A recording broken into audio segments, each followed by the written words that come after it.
Bom dia a todos, me chamo Leonardo Covatti, sou doutorando da Universidade Federal do Rio Grande do Sul, vinculado ao laboratório LEME, Laboratório de Ensaios e Modelos Estruturais. E como dito, eu vou apresentar para vocês aqui o resultado de duas inspeções, de um pilar de concreto armado que já tem uma manifestação patológica de corrosão de armadura, só que utilizando dois equipamentos diferentes de potencial de corrosão. Desde 2013, entrou em vigor no Brasil que todas as obras construídas devem ter uma vida útil de projeto de 50 anos, desde que as manutenções preventivas e corretivas sejam feitas adequadamente. Porque caso contrário pode vir surgir manifestações patológicas, como corrosão de armadura, que pode colocar o usuário em risco. Então como que a gente faz para evitar que esses problemas aconteçam? Fazendo que as manutenções sejam mais assertivas. E como que elas ficam mais assertivas? Através de inspeções pós-obras, que nós podemos vistoriar tanto o concreto quanto a armadura. Dois exemplos de inspeção de concreto é o ultrassom e a esferometria. Já para a armadura é o potencial de corrosão. E a gente entra no objetivo desse trabalho, que é analisar um pilar que nas 3 das 4 faces já apresenta uma manifestação patológica de corrosão de armadura, utilizando dois equipamentos, um profissional e um de baixo custo. Por quê? Muita gente que entra na área de inspeção não vai investir 5, 10, 15 mil reais em um equipamento só. Eles vão geralmente comprar por 500, 600 reais equipamento de baixo custo. Será que os resultados são semelhantes entre si? Vamos analisar isso aqui e vou mostrar para vocês lá no final várias coisas interessantes sobre isso. E esses ensaios aqui foram feitos à luz de uma norma americana, a STN C876-22B. Já que a gente vai falar de potencial de corrosão, a gente tem que entender o fenômeno que está por trás dele.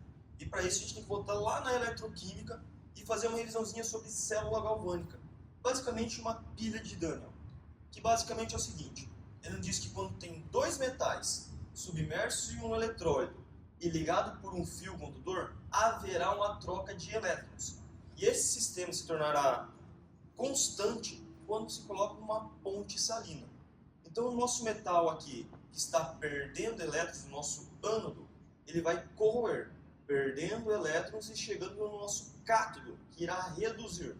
Nesse caso aqui, o nosso cátodo é o cobre introduzido no sulfato de cobre. Dito isso, entendida essa revisãozinha rápida, vamos entrar no potencial de corrosão. O que a norma diz para nós? Muito semelhante ao que a pilha de Daniel nos indica. Nós temos um ânodo que está corroendo e perdendo elétrons. Um ânodo que está corroendo e perdendo elétrons, passando por um voltímetro e chegando no nosso cátodo. Então a gente perde elétrons, passa por um voltímetro e chega no nosso cátodo, que é um cátodo de cobre e sulfato de cobre, semelhante com a nossa pilha de Daniel. Tá? E esse sistema se fecha, como aqui na ponte salina, quando a gente encosta o nosso eletrodo de referência na superfície do concreto. Entendido isso, vamos para os pormenores dessa norma, para entender como de fato faz uma inspeção de potencial de corrosão. A norma nos diz que uma inspeção com cobrimento de até 7,5 centímetros é aceitável. Por quê? Se a gente olhar aqui nesse exemplo, a gente pegou nosso eletrodo de referência, colocou em cima da barra que tem corrosão, ali, vai ser menos 600. Se tiver um cobrimento de 1 centímetro, a nossa eletrodo vai ser menos 500. E se esse cobrimento for maior ainda, o resultado vai ser menos eletronegativo, mais próximo do zero, menos 350. Então a gente tem um cobrimento máximo de 7,5 centímetros. Não pode existir nenhuma película impermeabilizante entre a armadura e o eletrodo de referência. Como por exemplo aqui. Esse aqui foi um reparo feito de maneira errônea, onde foi pintado a barra com resina epóxi, com tinta epóxi. Se fosse feito aqui um potencial de corrosão, não nos apresentaria uma grande chance de ter corrosão de armadura. Mas ao abrir o pilar a gente vê que ele está corroído. Por quê? Porque tem uma película impermeabilizante impedindo aquela troca eficiência iônica da ponte salina. Questão de temperatura. O ensaio deve ser feito entre uma temperatura de 0 e 49 graus, sendo que se ele ficar nesse range de 22, mais ou menos 5, não se precisa fazer o ajuste do valor encontrado no voltímetro. Questão do equipamento em si. Quando a gente fala do nosso eletrodo de referência, ele tem que ter uma ponte porosa, uma base porosa para que aquela ponte salina ocorra de maneira adequada. A gente pode melhorar esse contato utilizando uma esponja umedecida. E melhorar mais ainda se a gente colocar uma solução de contato, que basicamente é diluir o detergente em água potável. ele também nos fala que o voltímetro utilizado ali tem que ser um voltímetro de alta impedância, ou seja, que ele tem uma impedância maior que 10 megaohms. Questão dos espaçamentos das leituras. A norma diz que para uma avaliação rápida, uma avaliação a cada 1,20 m é bom. Só que se entre uma aferição e outra houver uma variação de 50 mV, deve-se diminuir essa distância. E em regiões que têm fissuras, é bom fazer a cada 30 centímetros, porque essa variação de leitura é muito grande. Questão da umidade do substrato. Isso é muito importante. O concreto, quanto mais úmido estiver, os resultados aferidos vai ser mais eletronegativos, se afastando do zero. Exemplo. Esse aqui é o mesmo concreto, só que em situações de umidade diferentes. Esse primeiro aqui está na umidade relativa do ar normal.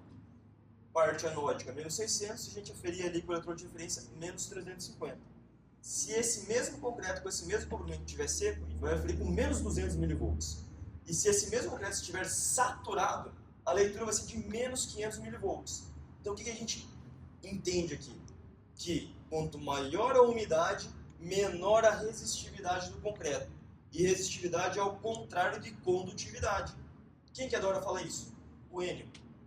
E ele apresentou um trabalho lá no Simpar, agora no meio do ano, e também lá no Compat, sobre como a resistividade varia com a temperatura. Vale a pena ler esse trabalho. Fizemos as leituras, como a gente representa visualmente esses dados, através de um mapa equipotencial. Tá, fiz tudo isso e como que eu analiso agora? Como que eu chego num veredito? Se está corroído, não tem corroído, tem uma probabilidade.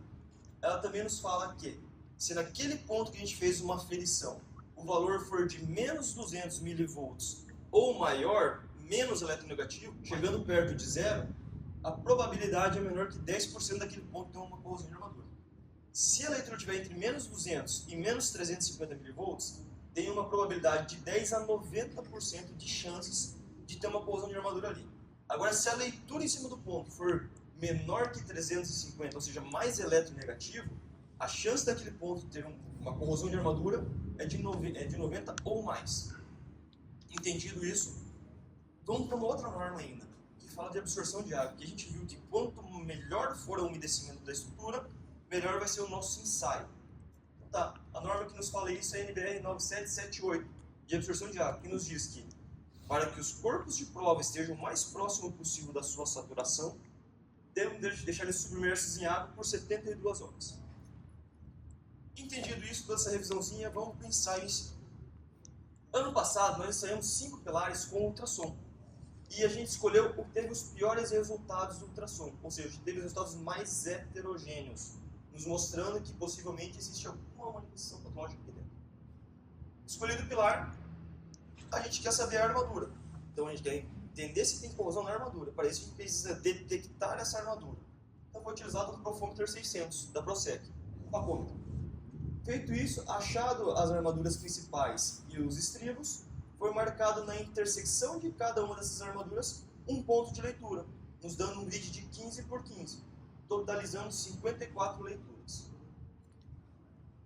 Também foi aferido o cobrimento e frente de carbonatação. Frente de carbonatação com aspersão de uma solução colorimétrica e o cobrimento com um paquímetro digital. Bom, saturação do elemento. A gente viu que é muito importante que esteja umedecida a estrutura. Então a gente não consegue pegar um pilar e colocar dentro de uma piscina. Então como que a gente faz para saturar o máximo possível essa estrutura? Primeiro, a gente envolveu o pilar com uma manta de algodão. Só que se eu molhar essa manta com algodão, a água vai evaporar e não vai fazer um contato constante com a água.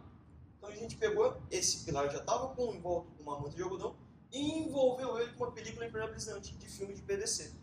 Com isso feito, nós começamos a molhar esse pilar nessa interface 3 vezes ao dia por 72 horas, assim garantindo que tivesse contato constante com essa umidade.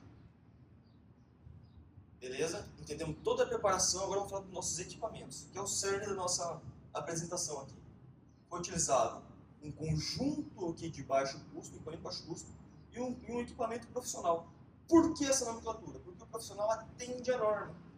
A impedância desse equipamento aqui é maior que 10 megaohms, é 20 megaohms. Tá? Já o nosso de baixo custo é um equipamento de baixa impedância, de 2 megaohms. E o nosso eletrodo de referência é um eletrodo genérico, que você compra na AliExpress, por exemplo. que isso implica? Olha a diferença da superfície de contato entre os dois. O nosso de baixo custo tem uma região menor do que o nosso profissional. Como que a gente equalizou, chegou o mais próximo possível da área de contato? Utilizando uma esponjinha. Na questão do nosso eletrodo de referência é cobre e sulfato de cobre. Então a gente pega o sulfato de cobre, que ele vem em cristalzinhos, adiciona água deionizada e faz uma solução saturada aqui dentro. E para melhorar ainda mais esse contato, a gente fez uma solução de contato diluindo detergente em água potável. Resultados. Cobrimento. Tinha espaçadores e o nosso cobrimento era de 1,2 centímetros. Frente de carbonatação. Vocês estão perguntando, por que frente de carbonatação? Lá na frente eu vou explicar para vocês por que isso. Nosso pilar inspecionado foi a parte sul, que não apresentava manifestações patológicas visíveis. Só que as outras fachadas, as outras partes, as outras faces do pilar, sim. Essa aqui é a face leste. Aspergimos a solução colorimétrica, viu que já passou aqui o cobrimento e a armadura, só que na sul não, ainda teve a viragem aqui. Ou seja, aqui o pH ainda está acima de 9. Na face oeste, na parte inferior, mesma coisa, ó, aqui na parte sul o pH está alto, aqui não. Na parte superior, esse ponto 11 é importante, gravem esse ponto aqui. Ó. Aspergimos timolftalina e fenolftalina, continua incolor, ou seja, está abaixo do 8. E a temperatura de ensaio foi 26 graus Celsius, ou seja, não precisa fazer o ajuste. Potencial de corrosão. Agora os nossos resultados. Será que deu certo isso que a gente fez aqui? Após a gente tirar toda essa película, a manta, ela estava saturada. Maravilha. Vamos então fazer as leituras e esse é o resultado das nossas leituras. Equipamento profissional nos indica que tem algumas regiões que já pode ter alguma probabilidade de corrosão. Já o nosso equipamento de baixo custo, aparentemente está tudo abaixo de 10%. Mas dá para melhorar esse resultado ainda. Como que a gente melhora? Fazendo as nossas linhas equipotenciais. E olha que interessante. Aqui a gente tem um resultado que consegue dar uma probabilidade. Aqui não. Mas olha a semelhança que tem quando a gente conta uma linha equipotencial. Com isso, o que a gente conclui? Que você tem um equipamento profissional, você consegue falar a probabilidade da região que tem corrosão de armadura. Já o equipamento de baixo custo, não. Porém, você não vai jogar o equipamento fora. Você consegue utilizar ele ainda indicando uma região que pode ter uma corrosão de armadura. Tu não pode indicar probabilidade. Aqui tu consegue porque você tem um equipamento normativo, calibrado. Mas ainda você consegue utilizar o equipamento de baixo custo para saber quais regiões pode estar tendo potencial de corrosão, pode ter corrosão de armadura. E o nosso extra? Eu li em alguns trabalhos já dizendo que não se faz potencial de corrosão em zona carbonatada. E também o pessoal que é influencerzinho de Instagram falando que não dá para fazer. Eu estou provando que dá. No entanto, a gente está usando o nosso eletrodo que não é o profissional e usando um multímetro aqui, um voltímetro de 10 megaohms, é o mínimo que pede. Na região que já tem corrosão de armadura, foi inspecionado e deu menos 314, próximo a 90% de probabilidade de corrosão. Então dá para fazer sim.